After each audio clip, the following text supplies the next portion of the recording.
Baik, Assalamualaikum warahmatullahi wabarakatuh. Salam sejahtera untuk kita semuanya. Untuk materi terakhir yang akan saya sampaikan pada pertemuan biofarmaseutika pada kali ini yaitu adalah perjalanan dan nasib obat di dalam tubuh. Pada pertemuan kali ini ya, saya akan membahas detail-detail ya mengenai apa saja yang terjadi terhadap obat yang kita konsumsi ya, saat memasuki atau saat kita konsumsi dan dia memasuki tubuh ya. Untuk adik-adik ya atau rekan-rekan yang sedang menyaksikan materi ini akan saya upload juga ya, di dalam slide share saya yang ini. Ini nanti kalian search aja di YouTube, di Google, di slide share ya, di Google begitu. Nanti ketik aja nama Pak Gilang gitu ya, nanti akan kalian bisa temukan materi-materi yang sudah saya buat ya. Tidak hanya mencakup materi biofarmastika, mata kuliah biofarmastika yang terakhir ini ya, tapi juga materi-materi yang lain untuk bisa dibaca kembali begitu ya. Oke, kita kembali lagi ke materi. Nah, seperti yang saya sampaikan tadi bahwa obat akan mengalami proses perjalanan ketika dia memasuki tubuh. Ya.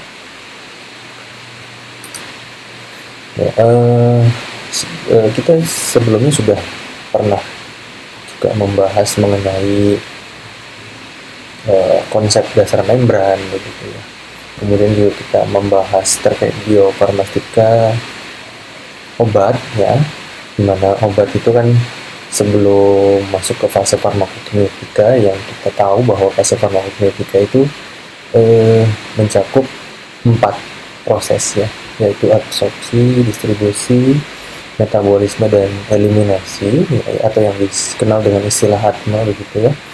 Nah, di fase biofarmaseutika juga sudah kita pelajari lebih detail karena sebelum mengalami 4 proses tersebut, obat akan mengalami proses liberasi begitu ya. Nah, tapi kita tidak detail pada pertemuan ini karena memang fokus perjalanan obat ini atau nasib obat ini ya nanti yang akan kita fokuskan adalah dua tahap ya, farmakokinetika dan farmakodinamika.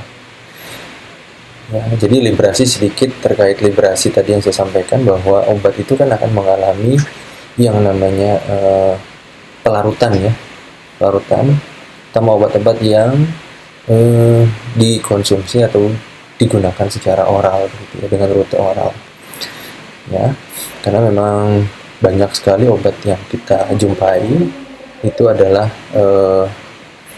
dengan rute penggunaan oral gitu ya. Nah, kemudian juga ada beberapa rute lain seperti rute parenteral ya, yang dimana itu juga bisa digunakan dan itu juga beberapa ada yang mengalami proses absorpsi ya. Jadi ketika proses absorpsi itu berlangsung begitu ya, rutenya memang beda ya, tapi sama-sama mengalami proses absorpsi begitu ya.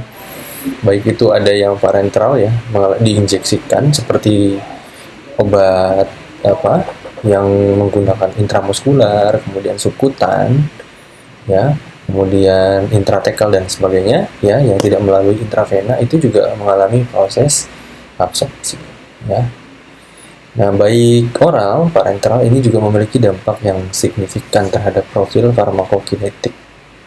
Karena apa? Karena dia mempengaruhi bagaimana obat diserap ya, kemudian didistribusikan di metabolisme serta di eliminasi ya. Nanti kita akan bahas detail. Kemudian ya, pendekatan farmakokinetika juga ini sering digunakan untuk menentukan bioavailabilitas obat. Nanti bioavailabilitas adalah nanti kita sebutkan di belakang ya.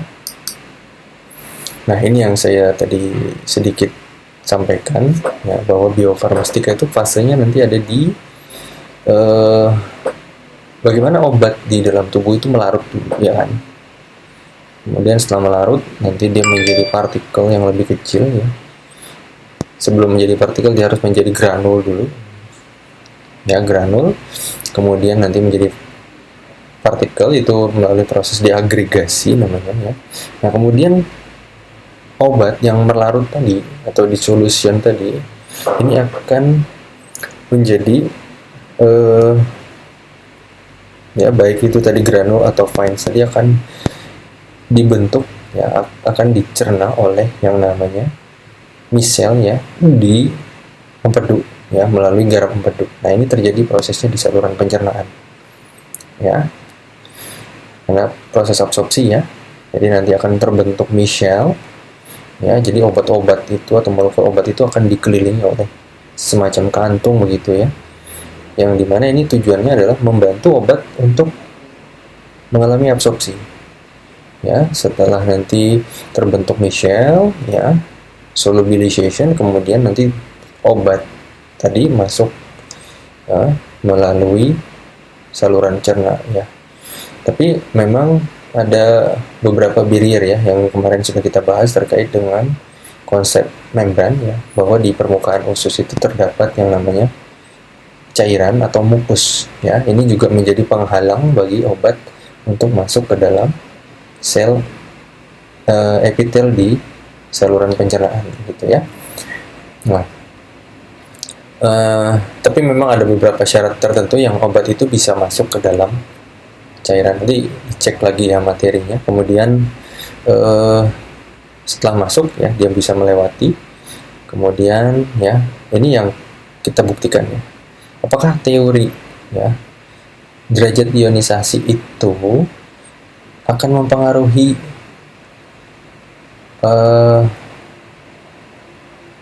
penyerapannya atau absorpsi obat ya, yang utama gitu ya. Maksudnya di sini adalah apakah obat ya yang mengalami ionisasi itu tentu tidak diabsorpsi gitu ya, semata-mata langsung tidak diabsorpsi, atau dia tidak akan mengalami proses melewati cairan atau mukus ya. Karena memang kemarin kita bahas bahwa obat yang mengalami ionisasi terutama dia memiliki perbedaan pH ya di dalam saluran pencernaan begitu, maka obat tersebut akan sulit ya, bukan tidak akan diserap ya, tapi akan sulit diabsorpsi ya di saluran pencernaan dibandingkan yang tidak terionisasi ya. Nah, di usus ya, sebelum masuk ke dalam sel epitel ini juga di permukaan usus selain mukus tadi juga ada protein plasma di situ. Ya, protein plasma itu apa sih?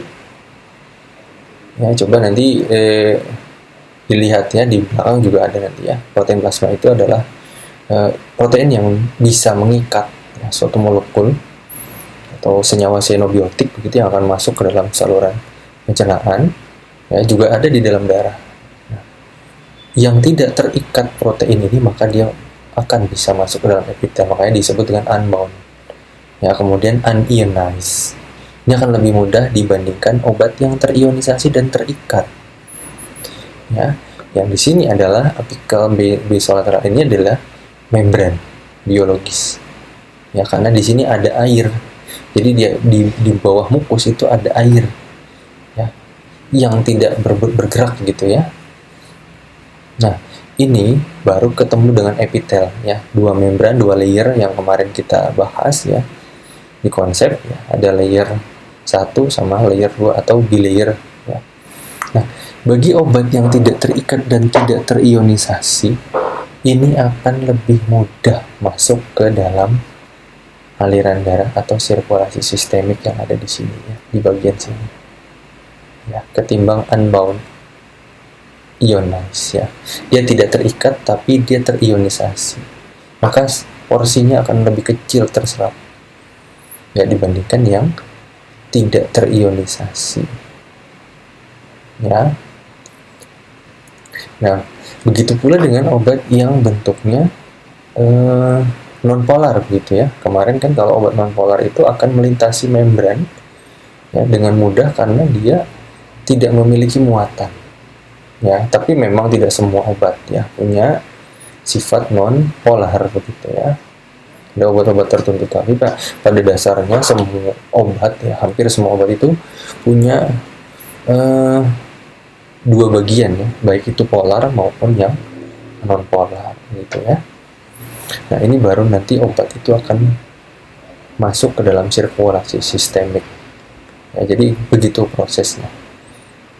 Kemudian ya, nah terkait dengan obat ionisasi dan tidak terion ya, kita masuk ke teori yang tadi ya.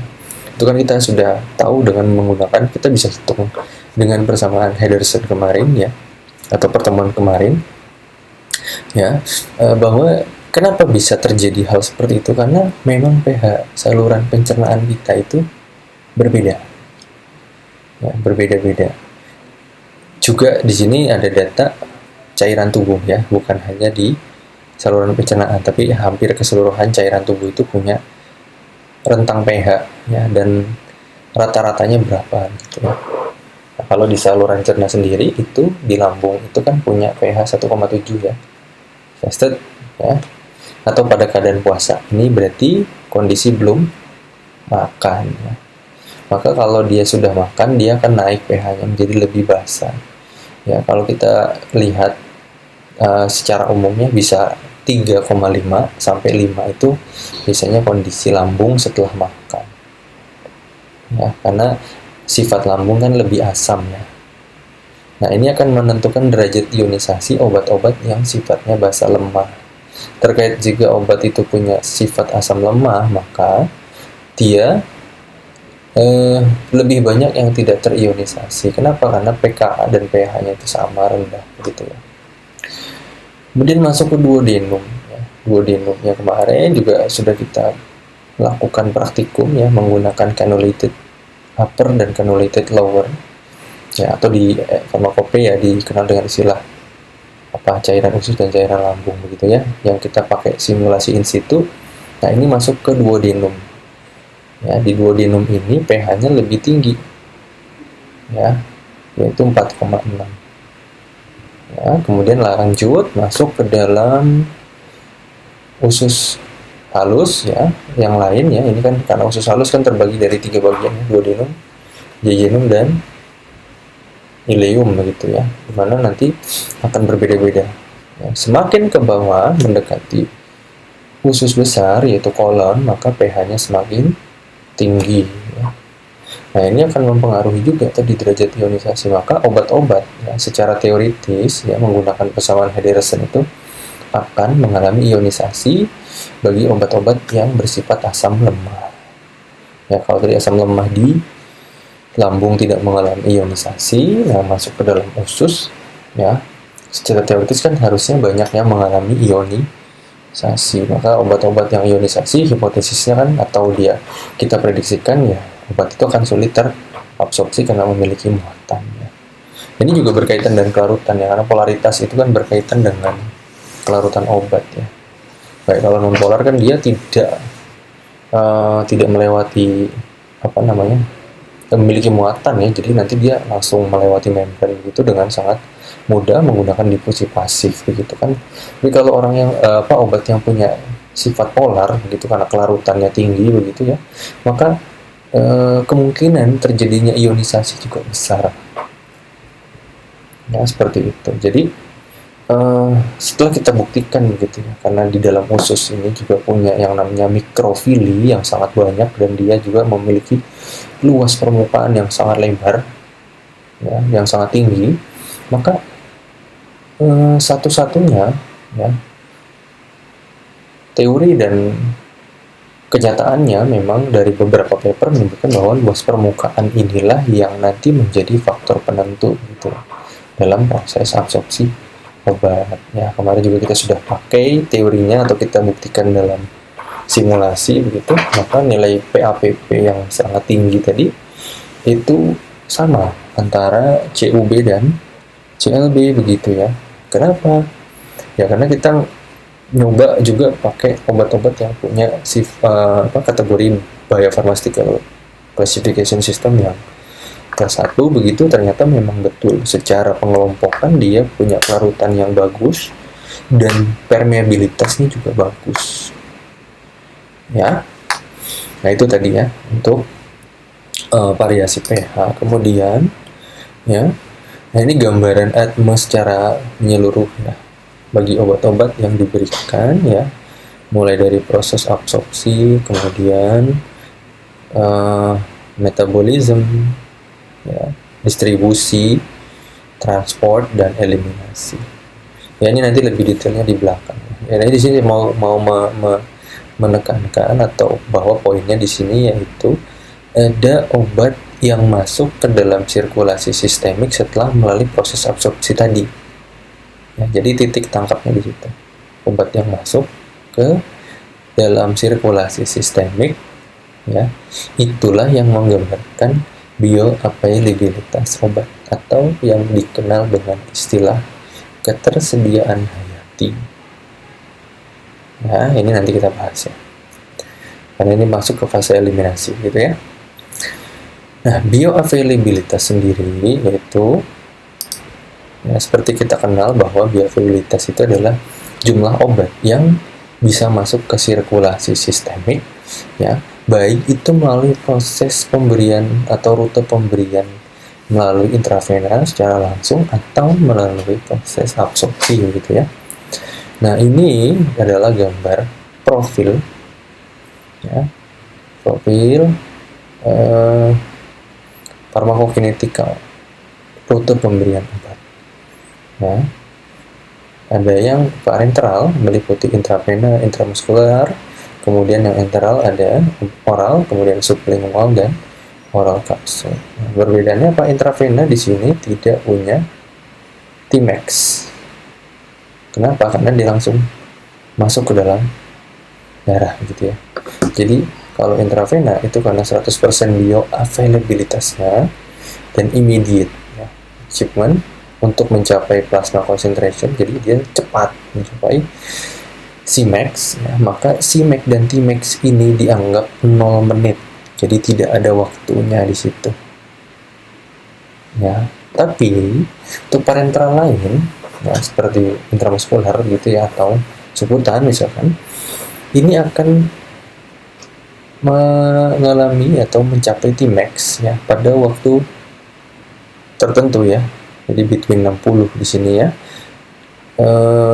Dan 100% gitu ya. Bioavailabilitasnya setelah diberikan obat ya. Kenapa 100% walaupun dia mengalami proses absorpsi? Karena pemberian parenteral itu tidak melalui saluran cerna, sehingga bioavailabilitasnya bisa sampai dengan 100% ya secara hipotesa. Karena apa? Dia tidak mengalami metabolisme ya, karena pemberian intramuskular itu melalui otot. Nah, di otot itu tidak ada enzim ini untuk memetabolisme obat, ataupun melalui kulit ya. Secara subkutan ini juga tidak ada enzim metabolisme, maka bioavailabilitasnya 100%. Ya, tapi ya dia butuh waktu untuk mencapai konsentrasi plasma maksimum ya, maka waktu itu dinamakan Tmax ya. Beda ya parenteralnya. Jadi parenteral yang butuh absorpsi maka dia ada Tmax, tapi kalau intravena absolutely Cmax Tmax dianggap 0 menit ya. Tmax-nya dianggap pada 0 menit. Nah, apalagi yang oral ya. Maka oral ini juga bioavailabilitasnya mungkin lebih rendah daripada 100%. Kenapa? Karena melalui proses absorpsi di saluran pencernaan ya. Karena kalau melalui proses pencernaan berarti di situ ada metabolisme ya, ada enzim-enzim pemetabolisme yang kita kenal dengan istilah metabolisme lintas pertama atau first pass metabolism. Nah, itu tadi gambarannya, karena memang sudah kita bahas sebelumnya ya. Jadi bioavailabilitas itu digambarkan dengan apa sih? Nah, jadi bioavailabilitas itu digambarkan dengan nilai ini, area under curve atau AUC ya. Dan ini bisa dihitung melalui data darah ya. Jadi masing-masing AUC ini kan menggunakan pendekatan ya atau metode trapezoid gitu ya, dengan rumus trapesium ya.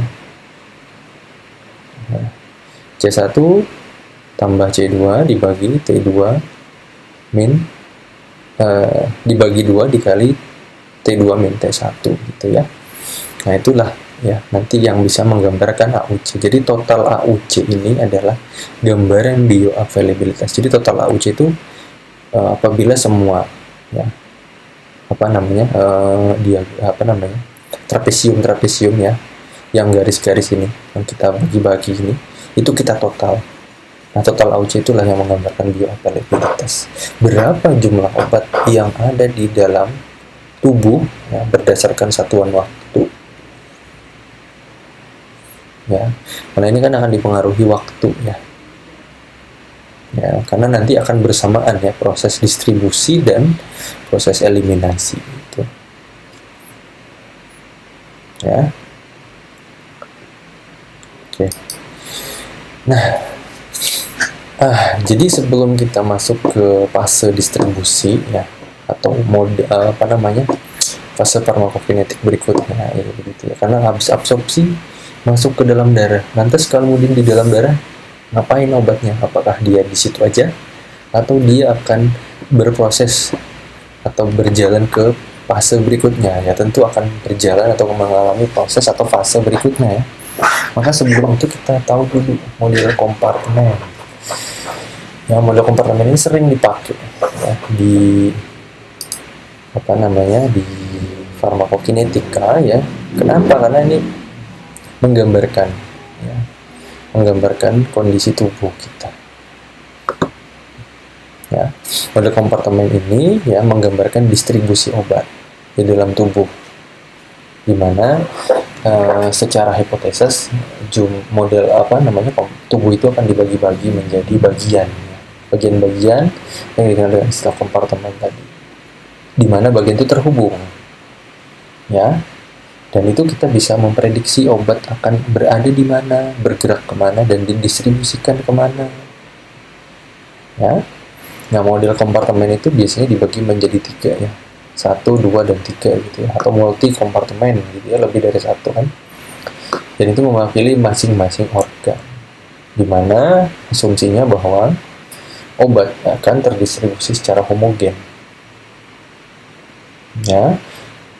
Nah, kita bahas dulu ya, karena langsung misalkan dengan kompartemen gitu yang kita anggap tadi bagian-bagian itu. Nah itu memudahkan kita sebenarnya ya dalam memprediksi obat. Apakah obat ini masih di jaringan ataupun obat ini masih di dalam di dalam pembuluh darah gitu ya. Jadi yang paling sederhana memang untuk menggambarkan model kompartemen itu adalah model kompartemen 1. Ya, yang dimana model kompartemen 1 itu kan menganggap tubuh sebagai satu bagian gitu ya. Nah, kalau sudah mulai ada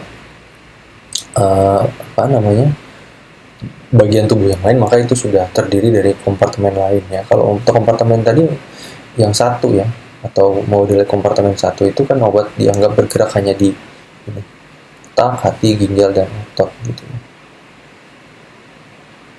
Nah, jadi kalau masuk ke model kompartemen 2 berarti kan sudah ada jaringan di situ ya, otot, adipose, otot, dan lain sebagainya ya. Nah, nanti kita bahas di bawahnya.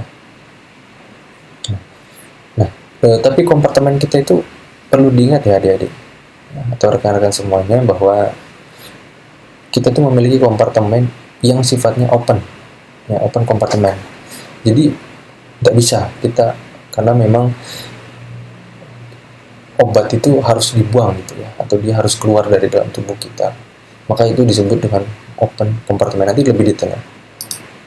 Nah ini ya yang mendefinisikan tadi kita bilang adanya kompartemen. Jadi ini yang saya ambil gambar ini adalah 2 kompartemen modelnya. Ini sebenarnya kita bisa hitung, ada simulasi datanya ya. Jadi kompartemen 1, kemudian kompartemen 2 dan 3 ya. X2 ini itu adalah menggambarkan obat yang akan dieliminasi gitu ya. Jadi X1 ini kompartemen sentral, kemudian kompartemen jaringan. Kompartemen jaringan meliputi apa? lemak, ya, kemudian tulang dan kulit. Kalau kompartemen 1 atau kompartemen sentral ini bagiannya adalah darah, ya, sistemik, kemudian ginjal dan liver. Tadi ada otak, ya. Nah, di saat bersamaan, ya, obat yang masuk dalam darah ini juga akan mengalami proses eliminasi. Nah, ini tadi, ya, masuk ke yang ketiga ini. Ya, jadi distribusi itu tidak hanya di satu tempat sebenarnya, ya. Jadi dihantarkan, dia akan reversible. Maka kalau nanti masuk ke 2, maka nanti 2 akan masuk lagi ke 1. Ya, prosesnya reversible, timbal balik gitu. Ya, nanti masuk kemudian keluar lagi, masuk keluar lagi. Ya, nanti ada gambarnya di belakang gitu.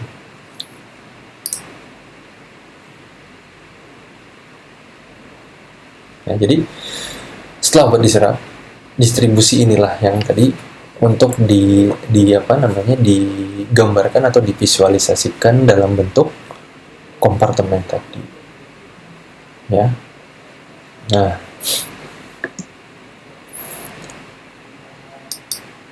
ini ya hipotesisnya, yaitu model kompartemen 1 bahwa menganggap tubuh itu adalah satu bagian. Maka setelah obat diabsorpsi masuk ke kompartemen sentral, langsung dieliminasi, selesai. Sederhana. Atau obat itu langsung diinjekkan ke dalam pembuluh darah, maka pembuluh darah tadi cukup dianggap satu, selesai, langsung eliminasi.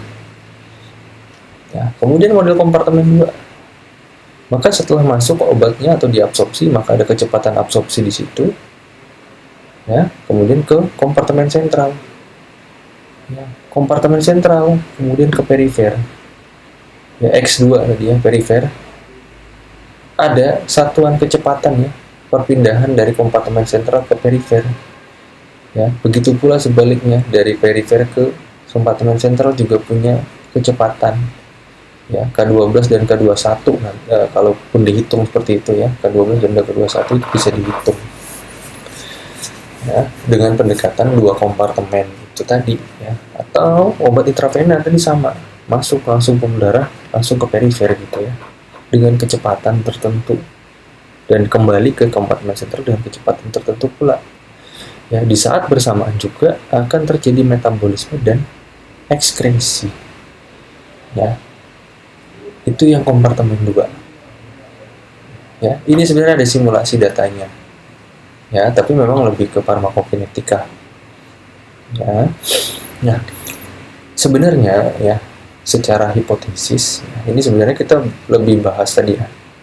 Jadi kita ambil kesimpulan bahwa kompleksitas di dalam tubuh itu, ya, kita dekati dengan permodelan kompartemen ini, tapi, ya, dengan model kompartemen yang sudah dikembangkan ini aja, ya, jadi tidak bisa lebih mirip, ya, atau spesifik mendekati seperti di dalam tubuh kita, ya, karena kita tidak bisa secara real, ya, mengetahui obat itu kemana dia didistribusikan, ya. Jadi gambarannya itu seperti ini, ya. Kalau yang kompartemen 1 sederhananya, obat diberikan, baik itu oral, intravena, subkutan, intramuskular, inhalasi, masuk, ya, anggaplah tubuh itu jadi semacam beker gelas, ya.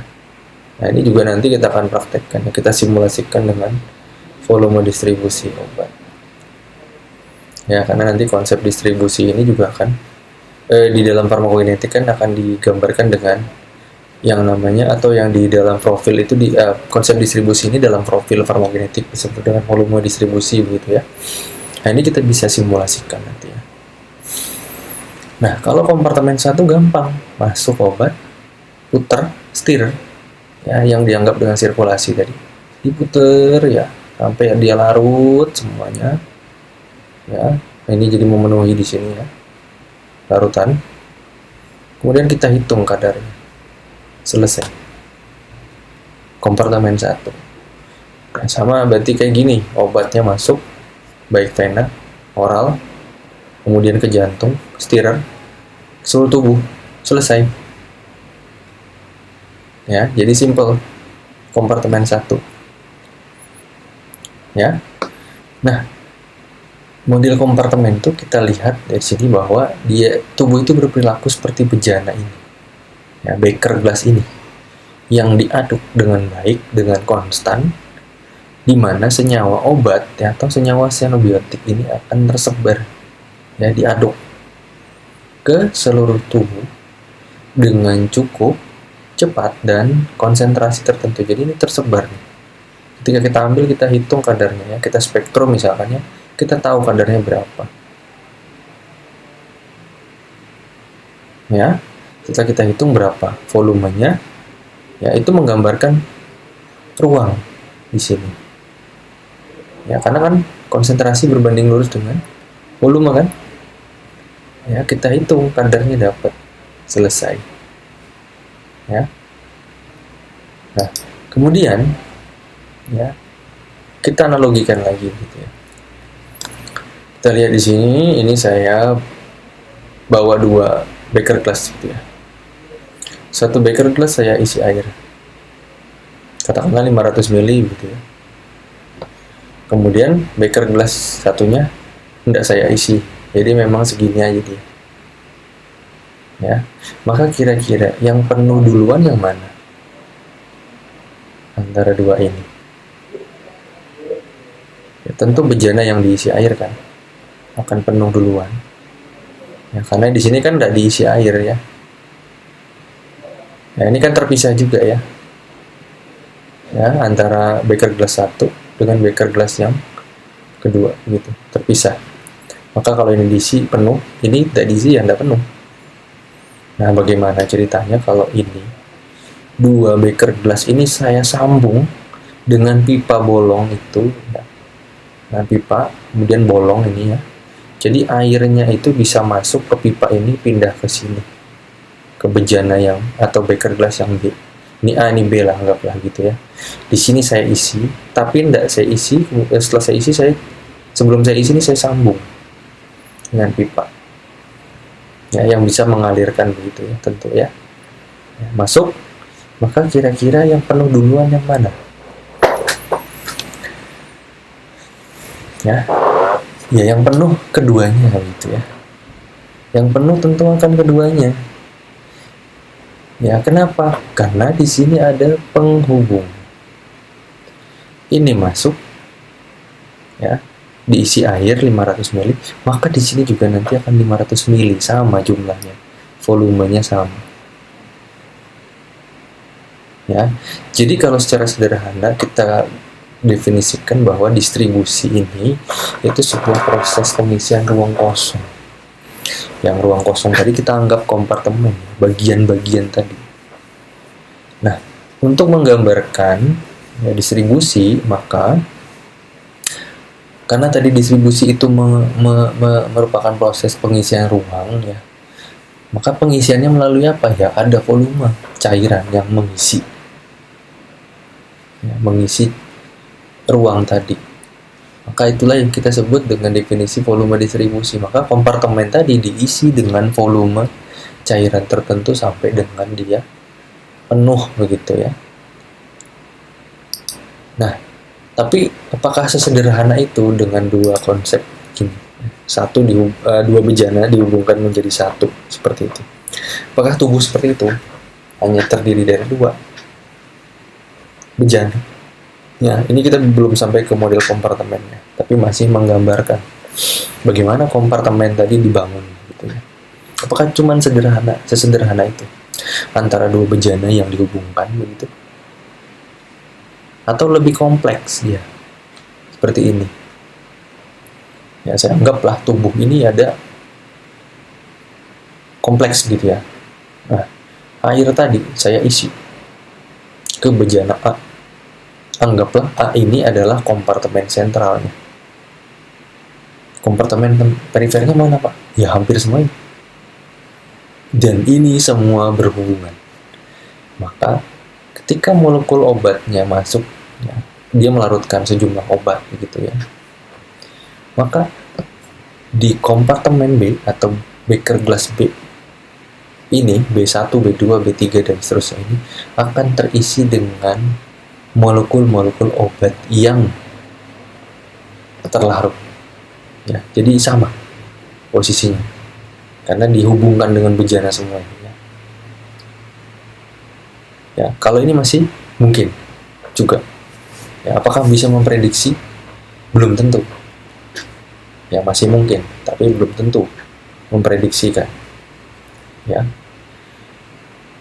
Nah, molekul obat itu akan terdistribusi sejauh dan sebanyak kompartemen yang ada di dalam tubuh.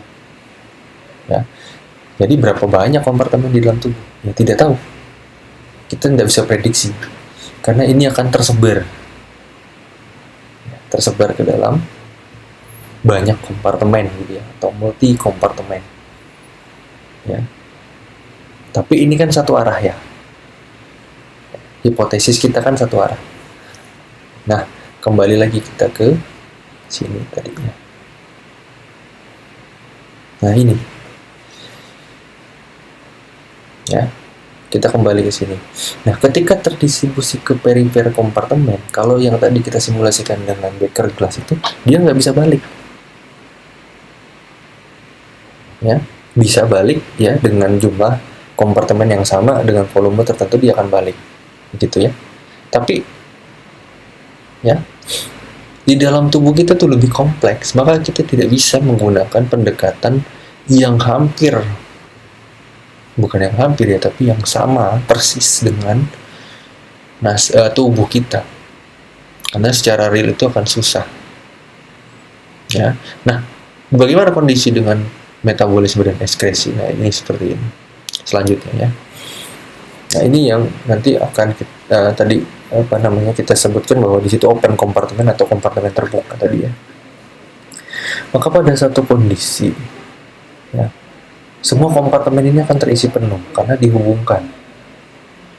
Paham ya? Secara waktu dia akan terisi penuh gitu kan. Karena nggak mungkin ya. Ini kalaupun diisi satu di sini terus kemudian di sini diisi terus, itu nggak akan penuh-penuh kan, nggak mungkin. Pasti akan penuh ya. Pasti akan penuh kompartemen ini. Ya, tapi memang waktunya lebih lama karena bejana ataupun beker glassnya lebih banyak. Tapi kalau yang sederhana 2 misalkan ya, ini kan akan lebih cepat waktunya ya menjadi penuh begitu ya. Nah, ketika penuh apa yang terjadi ya, kira-kira apa terjadi kalau ini penuh, keduanya penuh ya? Betul ya, dia akan tumpah tadi ya, keluar ini, meluber ya, tumpah. Kalau ini kita terus putar ya, tumpah.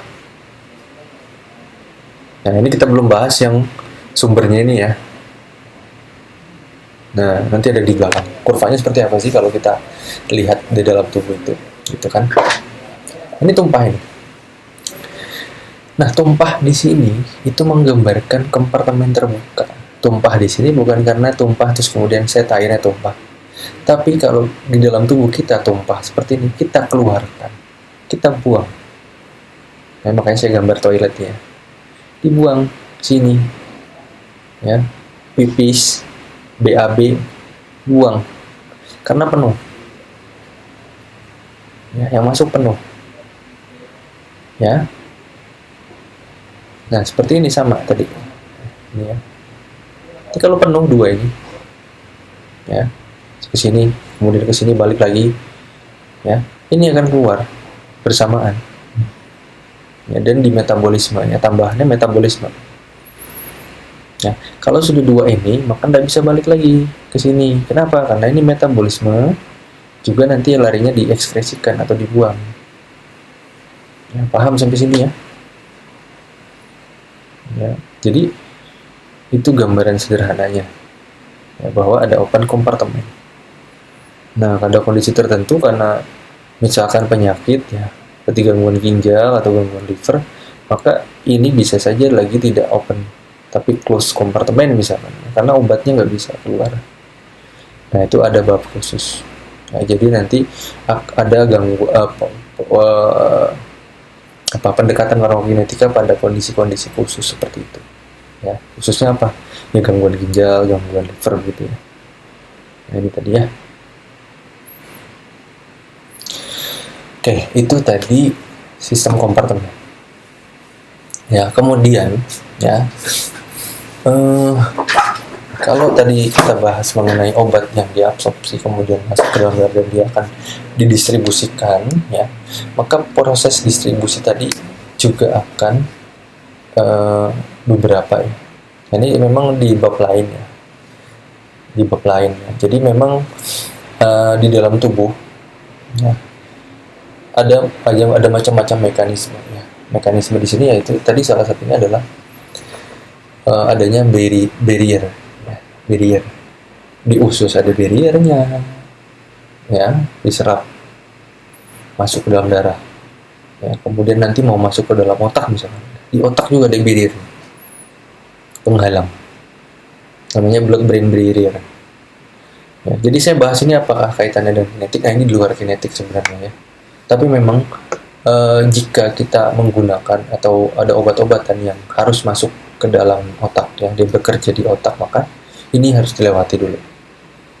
Maka tadi setelah dia melewati usus dengan barriernya ya, saluran cerna begitu ya, dengan sifat fisikokimianya tadi ya, liberasinya dan macam-macam, setelah masuk darah dia mau masuk ke otak, ada barrier lagi di sini ya. Barriernya namanya apa? Tight junction. Jadi struktur otak gitu ya, pembuluh darah di otak itu lebih rigid, bukan rigid ya, lebih rapat ya, lebih rapat, lebih ketat, sehingga tidak semua molekul itu bisa masuk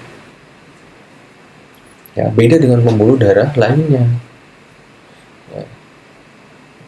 Apakah ada obat yang bisa melewati tight junction ini atau sawar darah otak ini tadi? Ada. Jadi obat-obat yang punya sifat lipofilik atau nonpolar itu bisa masuk ya, lipofilik syaratnya, nonpolar ya. Beberapa obat kan seperti simvastatin itu kan nonpolar ya, tapi nggak semua obat, hanya beberapa jenis obat yang punya sifat nonpolar gitu ya.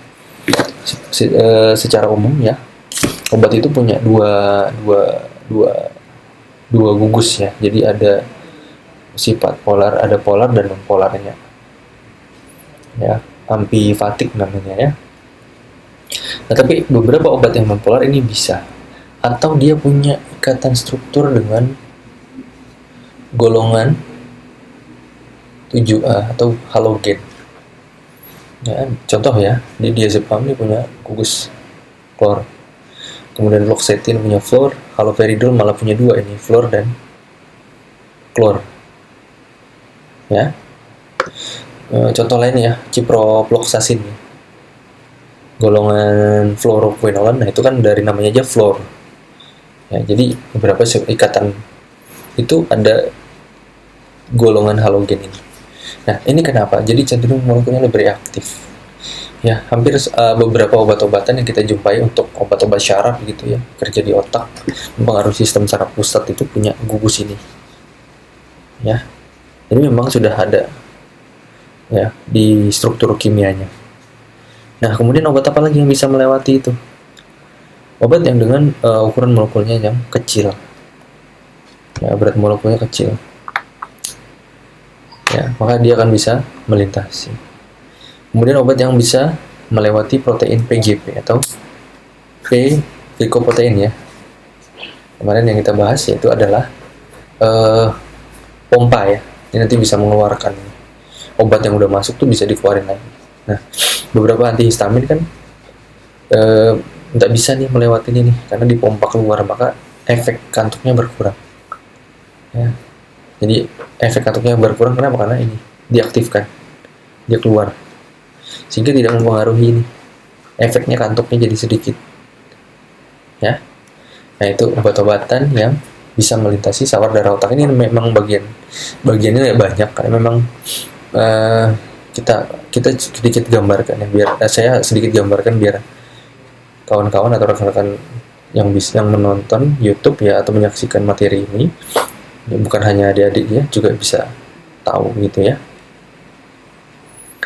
Nah, ini ya struktur daripada BBB tadi atau sawar darah otak. Nah, kalau diperbesar itu ini yang namanya tight junction tuh ini.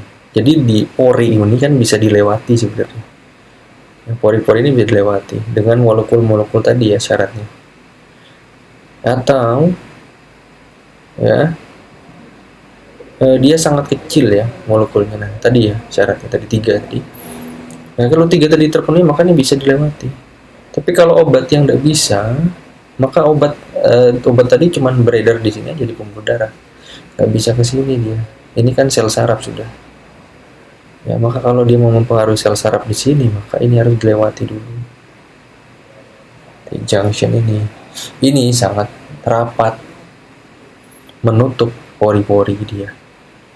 Makanya memang tidak semua obat mempengaruhi saraf karena bahaya sekali ya. Jadi sudah diciptakan sedemikian rupa biar memang otak kita itu kan sentral ya perannya ya. Kalau obat dengan mudah bisa mempengaruhi sel saraf, maka ya berbahaya sekali gitu kan. Berbahaya sekali. Ya, sedikit-dikit kita minum efeknya malah ke otak ya. Jadi bahaya. Jadi mitos bahwa semua obat itu efek sampingnya ngantuk itu ya kita bantah ya. Bisa kita bantah. Kenapa? Karena otak itu di sini punya yang namanya junction yang sangat rapat gitu ya, menutup celah antar sel ya, menutup celah antar sel pembuluh darah yang ada di otak untuk masuk ke dalam sel otak. Nah, karena sel otak ini memang lebih banyak tersusun oleh lipid ya, jadi lebih banyak lemaknya. Oke. Ya itu sedikit dengan sawar darah otak atau blood-brain barrier ya. Maaf ini ada gangguan sedikit ya. Kemudian dalam pembuluh darah itu tadi yang sudah masuk ke sirkulasi, tentu apakah hanya di situ gitu kan? Lu belum bisa ini langsung ke dalam target gitu ya, organ target, atau dia masuk ke dalam reseptornya gitu, atau dia masuk memberikan efek gitu. Di dalam darah dia ketemu ikatan protein plasma di situ. Protein plasma. Ya, di saluran cerna juga tadi kita lihat dia ketemu protein plasma yang bisa mengikat molekul obat. Ya, nanti statusnya 2 ini kalau terikat protein plasma ini si obat tadi ya, molekul obat tadi, yaitu dalam bentuk bebas atau free drug atau obat terikat bound drug. Ya. Maka yang bisa masuk ke jaringan atau reseptornya tadi, ke targetnya tadi, maka itu yang dinamakan obat bebas. Ya, ini yang bisa berdistribusi ke perifer tadi. Kalau pakai model kompartemen maka di perifer tadi tempatnya tadi ya, ke jaringan target dan memberikan efek. Maka yang tadi terikat protein ya, ini akan tetap berada di dalam darah. Dan itu akan terlepas karena sifatnya reversible ya. Akan terikat di protein plasma. Dia bisa masuk ke dalam sel ya, tapi dia terikat, jadi dia tidak bisa memberikan efek di situ.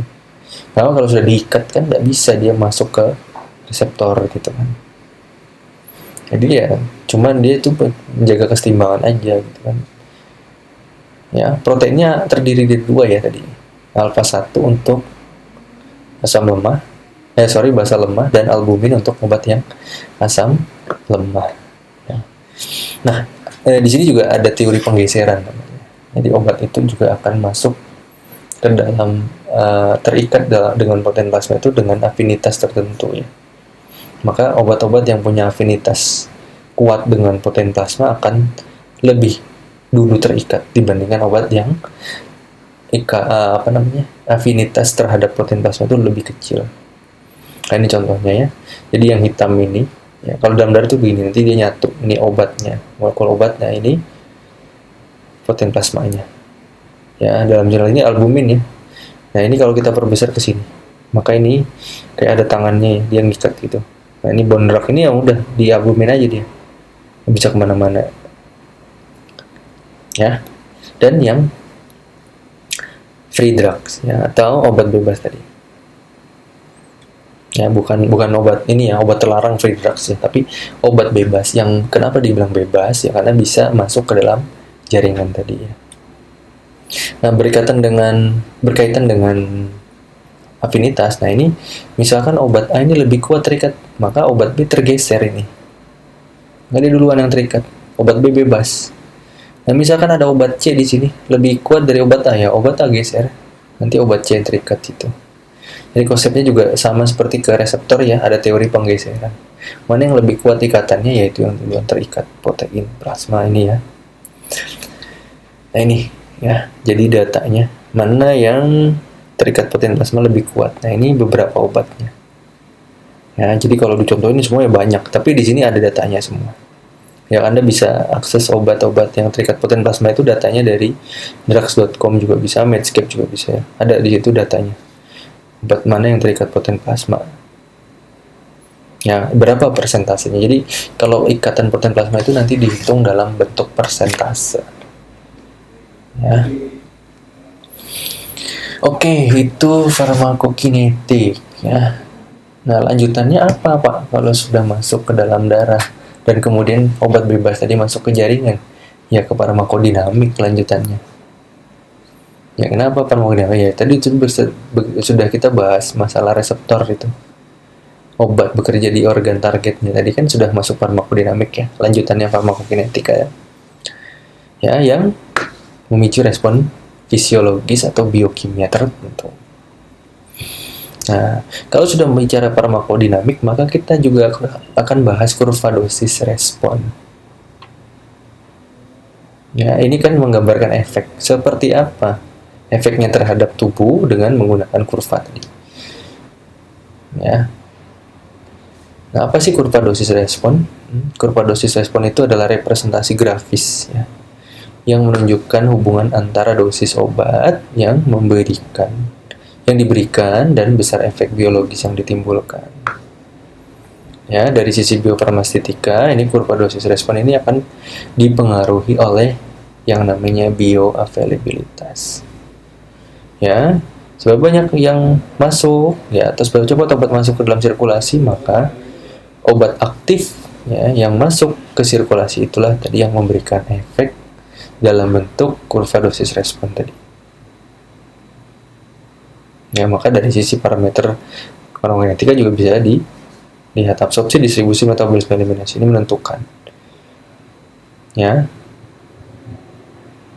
Nah, ini contohnya ya.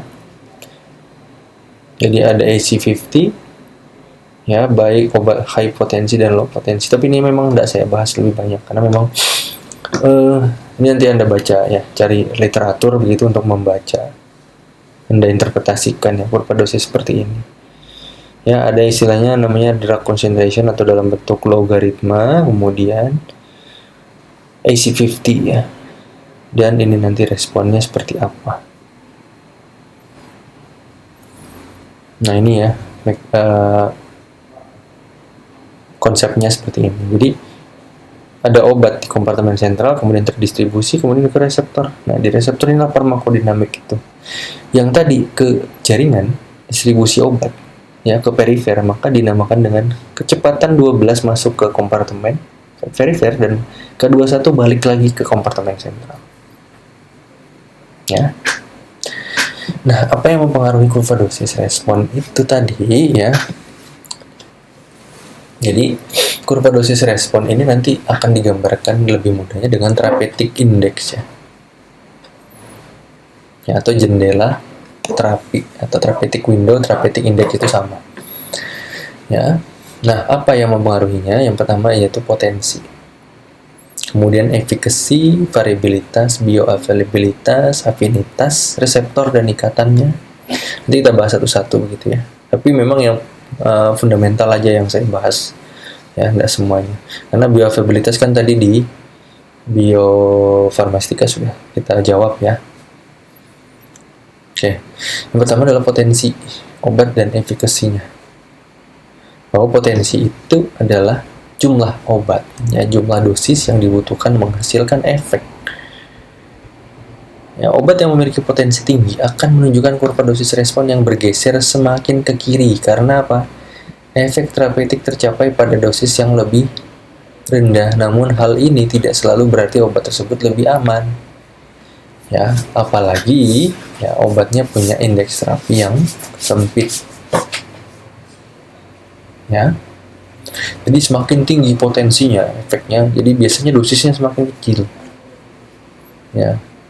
Dan biasanya indeks terapinya juga mengikuti begitu ya. Contohlah digoxin itu ya. Nah, itu kan digoxin kan kecil ya dosisnya 0, sekian miligram gitu. Nah, jadi kecil tapi indeks terapinya ya sempit karena potensinya terlalu tinggi gitu ya. Maka sedikit aja dosisnya memberikan efek sudah. Ya. Maka di sini efikasi itu digambarkan apa? Digambarkan kemampuan maksimum obat untuk menghasilkan efek, juga mempengaruhi bentuk kurva, terutama pada bagian plateu. Ya, nanti di belakang gambarnya seperti apa plateu itu, ya, yang menunjukkan bahwa peningkatan dosis ini lebih lanjut tidak akan mempengaruhi efek. Nah, apa sih therapeutic index atau therapeutic window itu tadi? Ya, kalau analogi sederhananya itu yang kita lihat sebelah kanan ini, ya kita gambarkan sebuah jalan. Satu lempeng nih, itu lempeng ya, lebar. Satunya sempit, berkelok-kelok gitu. Ya, kira-kira mana yang lebih mudah dilalui mobil? Yang wide atau yang sempit ini? Wide itu luas.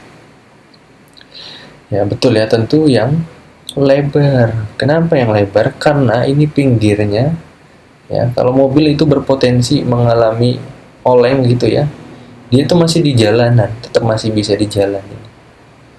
Kenapa? Ya karena pinggiran jalannya lebar. Anggaplah pinggir jalan ini adalah batas toksisitas obatnya. Maka obat yang masuk ini akan tentu dia bisa di tengah terus kan, karena lebar. Ya, akan sangat jauh mencapai toksisitasnya. Maka dosisnya tadi bisa juga besar. Ya, dosis besar tidak akan memberikan efek, maksudnya dosisnya ya tergambarnya lebih besar daripada yang potensinya tadi ya. Nah, nanti kalau besar sama enggaknya kan potensinya lagi ya.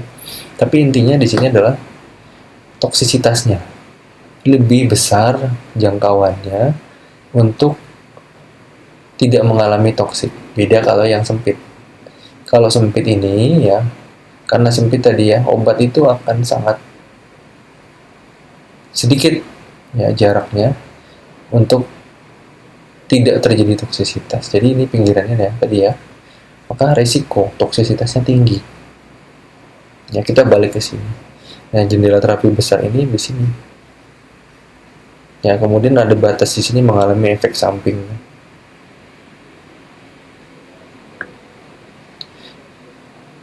Ya, efek samping dulu keluar dikit. Nah, baru toksisitas. Itu gambaran mudahnya ya untuk menilai therapeutic windows ya, atau therapeutic index. Nah, jadi kita lebih aman ya dengan obat-obat yang punya indeks terapi yang lebar seperti ini. Jadi resiko toksisitasnya minim. Ya, semakin dekat kedua kurvanya ini, antara merah sama hijau ini, maka risiko toksisitasnya tinggi karena sempit. Kalau lebar, semakin jauh jarak kurvanya ini antara yang therapeutic dosis dengan toksisitas dosisnya. Ya, tapi sini paham ya, dan analogi sederhana seperti ini. Nah, kemudian variabilitas individu. Nah, ini juga mempengaruhi. Ya. Jadi kalau sudah bahas variabilitas pasti dengan genetik. Ya. Jadi ada genetik, usia, berat badan, fungsi organ, ya. Ini juga sangat besar pengaruhnya. Ya, dengan dosis yang sama akan memberikan efek yang berbeda. Ya, kalau ada variabilitas seperti ini. Ya. Sehingga memperlebar atau mempersempit rentang dosis aman dalam populasi dan berdampak pada penentuan indeks terapinya. Jadi, dosisnya akan berbeda antara usia muda, lansia, ya, berat badan obes, non obes, pasien dengan gangguan fungsi hati dan ginjal. Itu tentu akan mempengaruhi ya. Kemudian afinitas obat dengan reseptor. Ya. Tapi kalau ini ya secara general ya memang lebih banyak dibahas di farmakologi ya.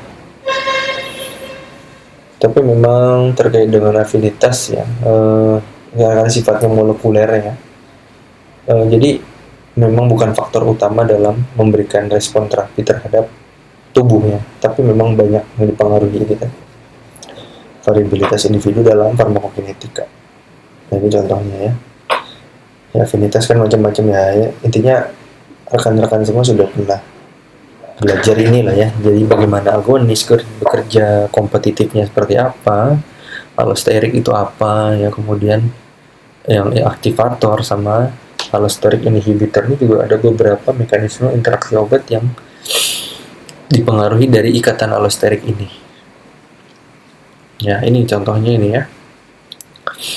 Ya, contoh sederhananya ini. Tapi kalau mau baca yang lain ya boleh aja. Cuman ini kan salah satu contohnya. Nah, ini kurvanya. Nah, ini ada keterangannya di sini. Kurvanya seperti apa? Ini nanti gambarnya seperti ini. Ya, saya nggak detailin gitu ya, karena memang itu udah ke farmakologi dan kalian harusnya sudah dapat mata kuliah itu.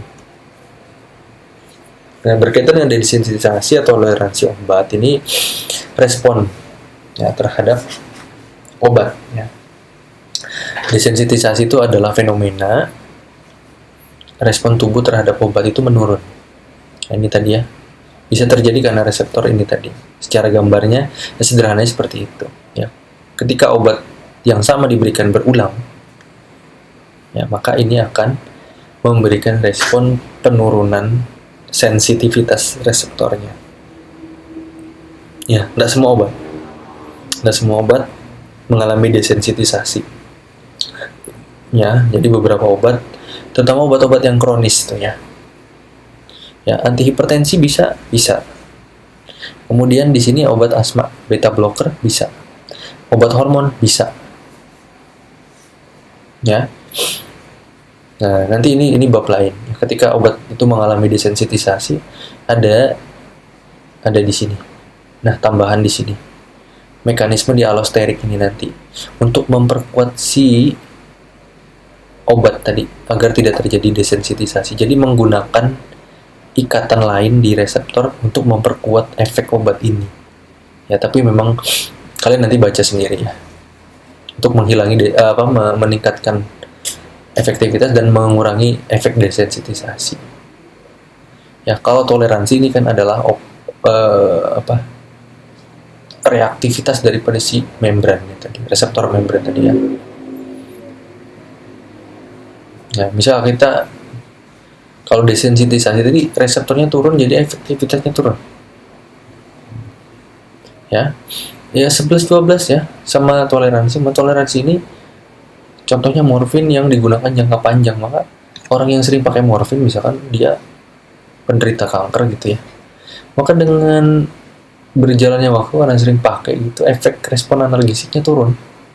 Maka dengan tidak langsung ini akan membuat tubuh merasa kalau dosis itu harus ditambah gitu ya. Nah, toleransi ini ya sama kayak orang withdrawal ya. Kalau dia sudah pakai lama gitu, maka dia akan nambah terus dosisnya. Ya, dosisnya akan ditambah. Sehingga mempengaruhi apa? Therapeutic window tadi. Padahal efeknya sebenarnya sudah terjadi, cuman respon tubuhnya yang berbeda gitu ya. Jadi paham sampai sini ya.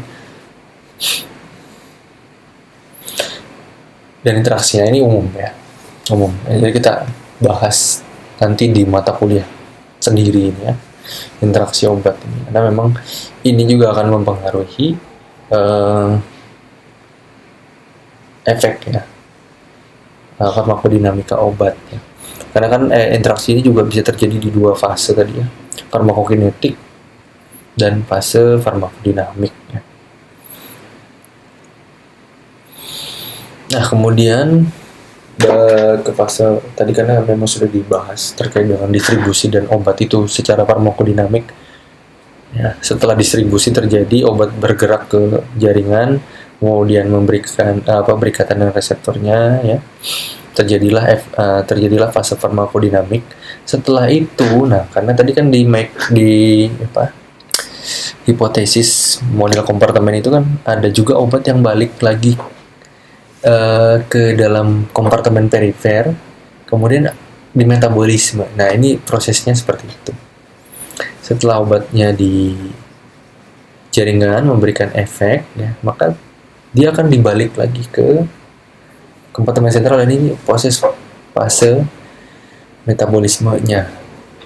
Ya, jadi proses metabolisme itu perombakan ya, secara biokimia yang terjadi di hati untuk mengubah obat dalam bentuk aktif menjadi inaktif, ya, dengan melalui dua proses. Fase 1 dengan oksidasi reduksi, ya, oxidasi, motong NO, azo, kemudian karbonil, dan proses hidrolisis, ya. Hidrolisis ini memotong ikatan ester dan amida. Jadi diganti tadi esternya dengan amida dan esternya tadi dengan H2O, molekul air ini. Jadi biasanya lebih larut, lebih polar dia. Ya, ada air kan di situ. Ya, kalau sudah ada air kan gampang larut ya. Nah, baru masuk ke fase konjugasi, ini nanti menjadi lebih polar lagi. Ya, kalau sudah polar, dia udah larut, maka nanti dibuang. Dibuang kemana ya? Di ekskresi tadi, karena kompartemen terbuka kan tadi. Ya, dia akan dibuang, ya, dan diekskresikan. Ya, ini tadi ya fase 1. Kemudian konjugasi, ya ini dipotong-potong tadi, kimianya dipotong, strukturnya dipotong dengan mekanisme enzimatis gitu ya. Jadi nggak mungkin lah kalau obat struktur itu dipotong dengan tanpa menggunakan reaksi enzim gitu ya, karena heparin ini kan tempatnya enzim metabolisme, jadi memotong pun dengan reaksi enzimatis. Nah, struktur-struktur dipotong, kemudian diganti dengan struktur yang lebih polar, ya, kemudian baru nanti bisa lebih polar tadi dengan dikembalikan lagi ke sistemik dan dibuang, diekskresikan bisa lewat ginjal, atau juga di fase konjugasi ini nanti melalui pembuangan lewat biliary system, GI tract namanya ya. Jadi nanti kalau sudah masuk sini nanti jadi feces, kalau dari ginjal urin, melalui kulit, ya, keringat, ya, pada umumnya kan lewat ini, ya, melalui ekskresi di ginjal ini. Ya, kalau kulit beberapa obat memang ada yang melalui kulit, contohnya rifampicin kan juga bisa lewat kulit, jadi keringatnya warna merah gitu kan.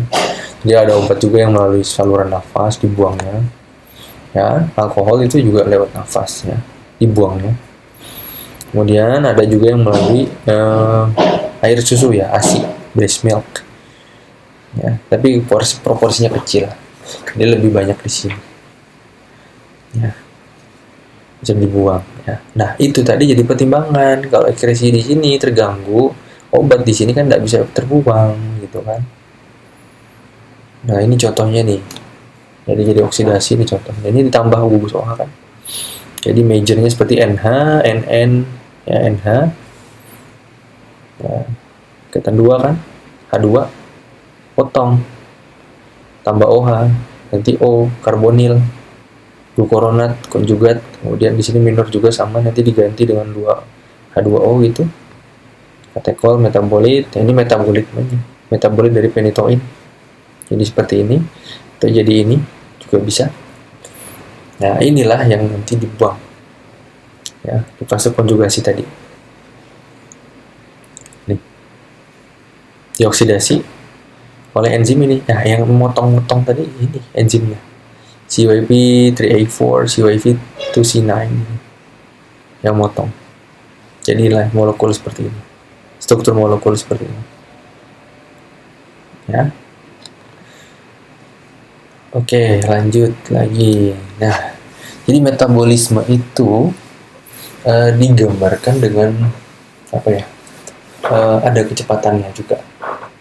Ya, tadi kan kita lihat di model kompartemen tadi ada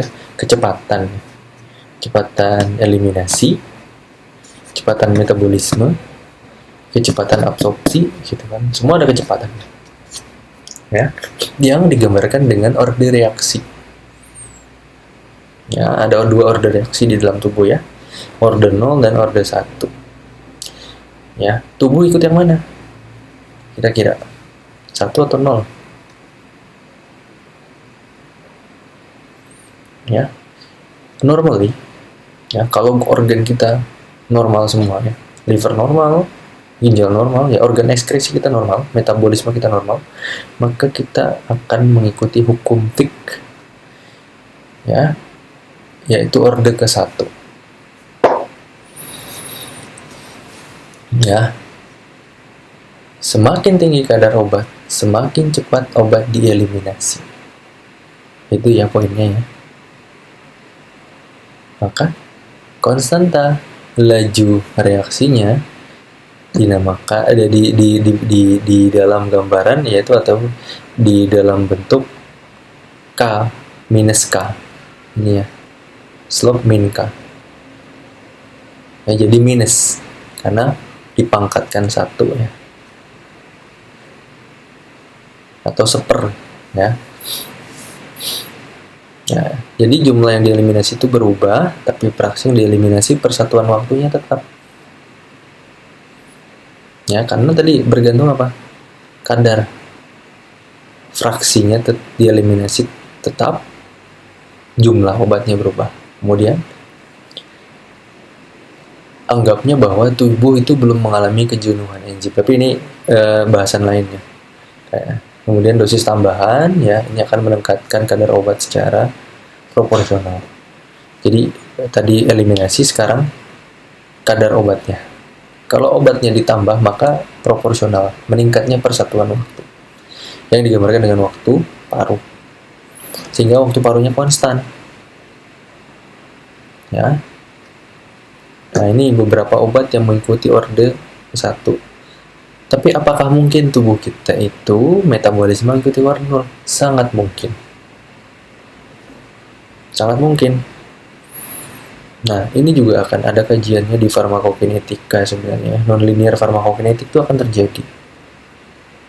Ya, untuk obat-obat ini terutama ya. Ya, atau kita sebut dengan apa ya? Farmakokinetika, obat-obat yang bergantung dengan dosis gitu ya. Nah, ini syaratnya ya. Nah, tapi lebih detail nanti ya, kita akan bahas di lain pertemuan gitu ya. Tapi intinya kalau untuk normally kita akan secara keseluruhan hampir semua obat mengikuti yang ini ya, orde 1 atau hukum Fick yang tadi ya, menggambarkan orde ke-1. Nah, ini yang saya tadi bilang nih. Nah, kita balik lagi ya.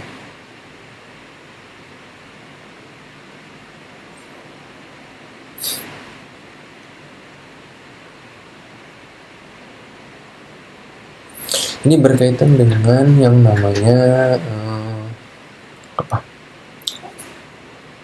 kondisi akumulasi ya. Nah, ini yang tadi kalau non-linear, maka pertambahan dosis ini akan memberikan kadar yang secara proporsional. Nah, ini terus ditambah dosisnya karena kita minum kan pasti berulang ya. Kita minum, nggak mungkin kan kita minum obat itu hanya sekali gitu, atau pemberian obat itu hanya sekali, karena kan kalau mau memberikan efek kan harus diulang ya, dosis itu repeated dosis. Ini diulang ya, ketika turun kita minum lagi, nah turun kadarnya minum lagi ya. Minumnya kapan Pak? Ya, intervalnya tadi berapa jam, berapa kali sehari. Nah, pengulangan waktu minum obat itu akan meningkatkan kadar secara proporsional, dengan catatan minum obatnya dengan dosis yang sesuai ya, konstan dan sesuai. Ini akan seperti ini kurvanya. Nah, pada keadaan di mana ya waktu metabolisme dan waktu distribusi itu berjalan ya, dan dia di sini akan konstan ya. Jadi kalau kita minum lagi, apakah dia akan meningkat seperti ini? Enggak. Ya, ini tadi yang dibilang order 1. Enzimnya belum jenuh. Nah, kenapa bisa naik seperti ini? Ya, enzimnya tadi belum jenuh. Tapi ketika sudah seperti ini, enzimnya sudah jenuh, kompartemennya sudah diisi, ya, sama perifer dengan jaringan, gitu ya. Maka ini nggak nambah lagi. Dia akan seperti ini, flat plateau namanya ya. Ini kondisi plateau itu ketunak, kondisi di mana konstannya konsentrasi itu akan sama. Nah, disinilah terjadi yang namanya metabolisme dan ekskresi secara bersamaan dengan distribusi obat. Ya, apakah kemungkinan toksisitas terjadi, Pak? Enggak. Kalau efek samping bisa terjadi karena idiosinkrasi ya. Tapi kalau ini enggak terjadi toksik. Kenapa? Karena konstan. Ya, konstan. Nah, kalau non-linear, Pak, bisa nggak terjadi akumulasi atau toksiknya, akumulasinya jadi toksik? Bisa. Ya, dianggapnya kalau enzimnya sudah jenuh, jadi dia nggak kayak gini. Mungkin dia seperti ini di sini titiknya. Ya, saya kasih catatan aja ya. Nah, ini kan flat dia gini kan, terus aja dia. Ya, dianggapnya di sini, di sini. Ini enzim belum jenuh, order ke-1. Tapi ketika dia jenuh, disinilah katakan dia jenuh. Dia jenuh di sini.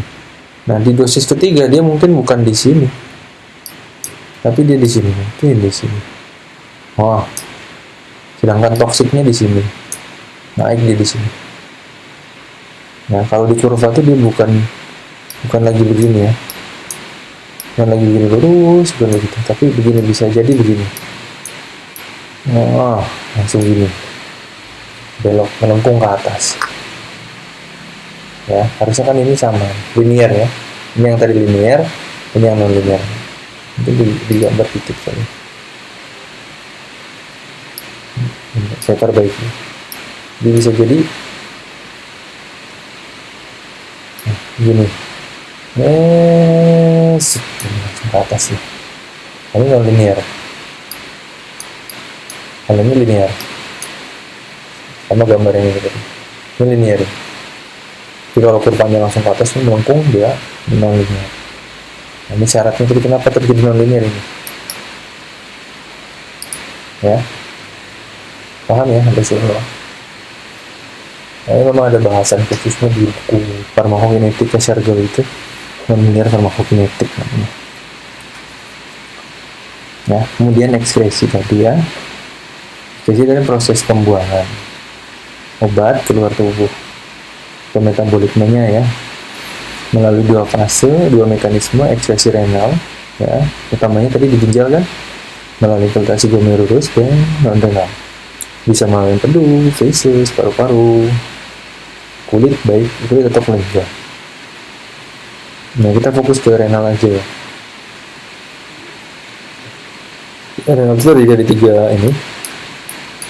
3 unit fungsional, kapiler, endotel.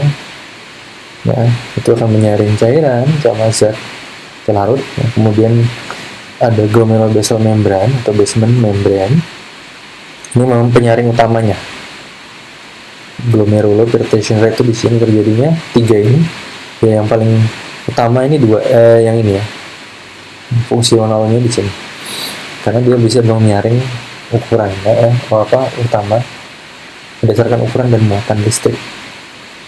Ya, dialisis yang terjadi di sini, kemudian molekulnya yang besar itu seperti albumin dan sel darah ini nggak bisa keluar di sini. Ya, belum bisa keluar di sini. Kenapa? Karena ukurannya yang sangat kecil, ya, setingkat nano. Sementara membuang limbah kecil seperti urea dan kreatinin bisa lewat sini. Kemudian di terakhir ada namanya food process. Nah, itu menyaring ion. Sisa metabolisme baik itu protein, ya, albumin, kadang ini terlewat. Ya, dari sini terlewat.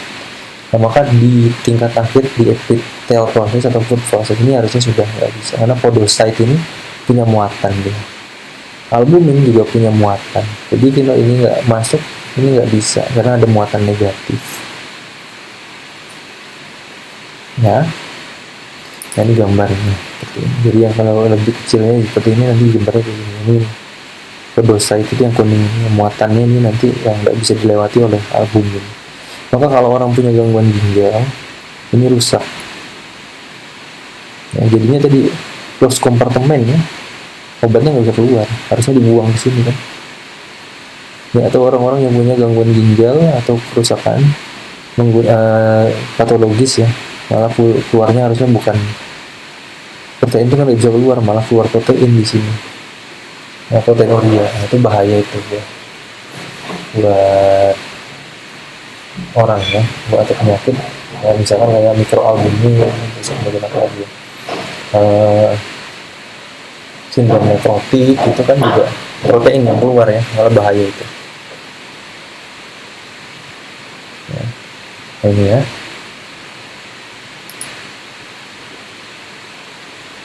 Nah, ada juga di renal itu proses sekresi tubulus aktif yang dikenal dengan istilah itu ya, menggunakan protein untuk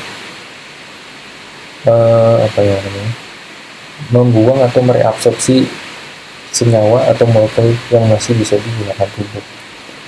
Ya, sistemnya bisa transfernya menggunakan kation dan anion organik. Ya, ini bisa memungkinkan membawa obat atau membuang obat. Misalkan probenesik ini ya, karena dia punya sifat lebih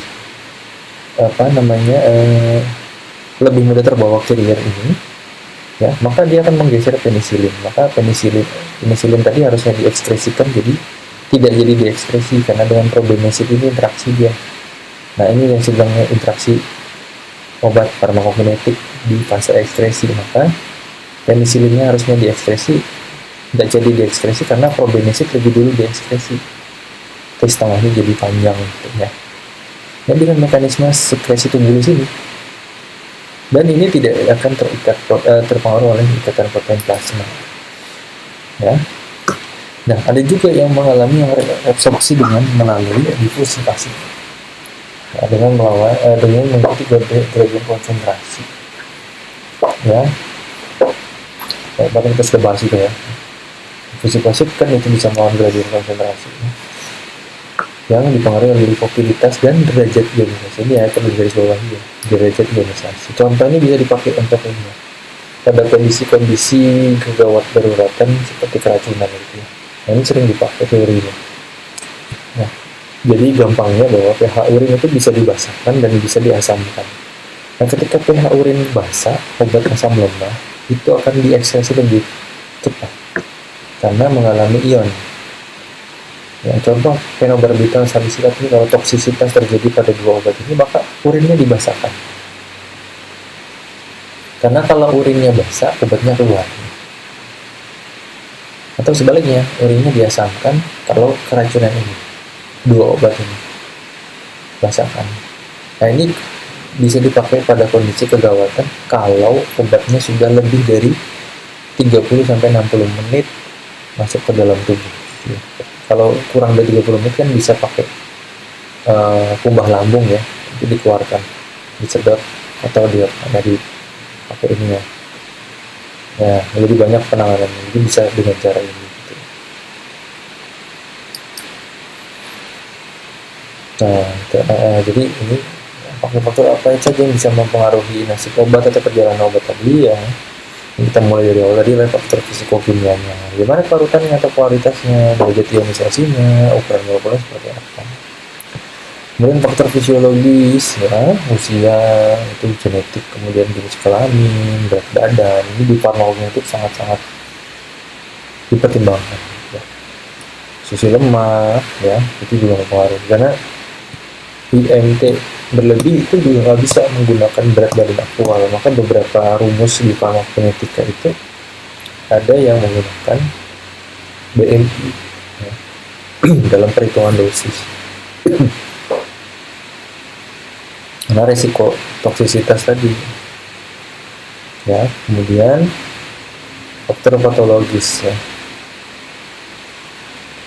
mengganggu ginjal, liver, saluran cerna atau jantung, kemudian merokok dan konsumsi alkohol. Jadi ya, simpulannya pada materi ini yaitu nasib perjalanan obat itu akan melalui berbagai tahap, namanya juga nasib dan perjalanan ya.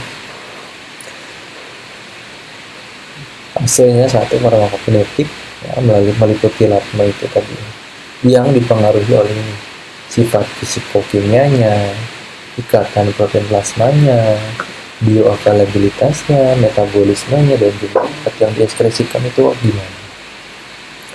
Ya, kemudian fase farmakodinamiknya bisa oleh variabilitas tadi ya, kemudian afinitas, toleransi, dan interaksi obat. Ya, hal itu juga akan dipengaruhi oleh berbagai faktor yang menentukan efektivitas obat terhadap tubuh. Ya, jadi nasib ini mempengaruhi efektivitasnya. Ya, mungkin kalau ada yang mau didiskusikan nanti kita bisa melalui Google Class ya. Ini kita nanti akan dibuatkan forum di Google Class untuk diskusinya. Oke, mungkin itu materi saya yang terakhir, karena materi yang terakhir ini juga meringkas materi-materi sebelumnya yang sudah saya sampaikan. Mungkin ini juga ada beberapa yang saya keluarkan soalnya di UAS. Untuk kisi-kisi sendiri nanti akan saya buatkan mana-mana yang harus dipelajari. Ya, juga kemarin yang beberapa soal ada yang saya keluarkan di kuis kan memang saya ada ulangi yang seperti saya sampaikan sebelumnya, karena memang banyak yang belum bisa, maka saya akan ulangi karena soal yang saya keluarkan itu mewakili learning outcome atau capaian pembelajaran gitu ya. Oke, mungkin itu. Terima kasih untuk perhatiannya dan atensinya. Ya, saya ucapkan Assalamualaikum warahmatullahi wabarakatuh. Selamat pagi, malam, ataupun siang ataupun malam ya. Salam sejahtera untuk kita semua.